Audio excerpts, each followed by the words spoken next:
L'un des principes clés de Spring Boot, c'est l'autoconfiguration. Ces principes visent à automatiser les processus de configuration des applications Spring en fonction des dépendances présentes dans le ClassPath de l'application. Cela permet aux développeurs de démarrer plus rapidement leur projet avec moins de configurations manuelles à faire. Mais alors, comment fonctionne l'autoconfiguration? Spring Boot détecte automatiquement le composant et les configurations nécessaires en se basant sur les bibliothèques présentes dans les ClassPath. En d'autres mots, sur les dépendances du projet déclaré dans votre gestionnaire des dépendances, dans le pom.xml si vous utilisez du Maven ou dans le build.gradle si vous utilisez du Gradle. Par exemple, si Spring Boot trouve Spring Boot et Starter Web dans les dépendances, il configure automatiquement l'application pour être utilisée comme une application web. C'est-à-dire qu'il va automatiquement configurer un serveur Tomcat embarqué et initialiser la configuration de l'application web avec Spring MVC.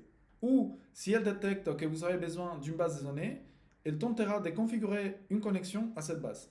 Voyons ceci avec un petit exemple avec Maven. Imaginons que vous créez une application Spring Boot pour gérer des livres. Elle interagit avec une base de données H2 pour des opérations CRUD simples. Pour faire ça, vous allez créer un projet et ensuite ajouter des dépendances dans votre pom.xml comme vous pouvez les voir à l'écran. Du coup, ce que vous pouvez voir à l'écran, c'est le bloc dependencies où on définit les dépendances dans le pom.xml.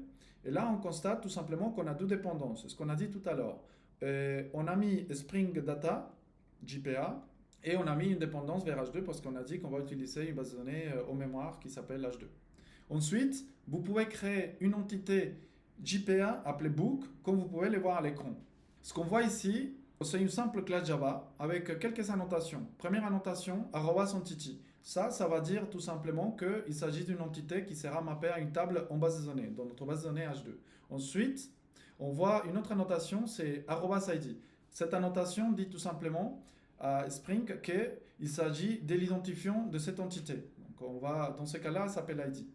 Generated value, c'est encore une autre annotation qui va tout simplement définir une stratégie pour la génération de cet ID. Dans ce cas, on a dit que c'est un ID autogénéré.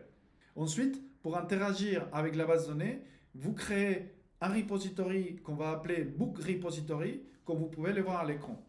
Notre classe book repository, elle va juste étendre une classe qui s'appelle JPA repository à laquelle on va lui dire quelle est l'entité qu'on va manipuler et quel est le type de l'identifiant de cette entité. Dans notre cas, book, il avait un type long. Avec seulement ces étapes, Spring Boot autoconfigure la source de données, JPA, les serveurs H2 en mémoire et vous pouvez commencer à utiliser Book Repository pour manipuler vos données. Cet exemple illustre la puissance de l'autoconfiguration dans Spring Boot, permettant aux développeurs de se concentrer sur la logique métier de leur application plutôt que sur les aspects techniques de configuration des composants sous-jacents.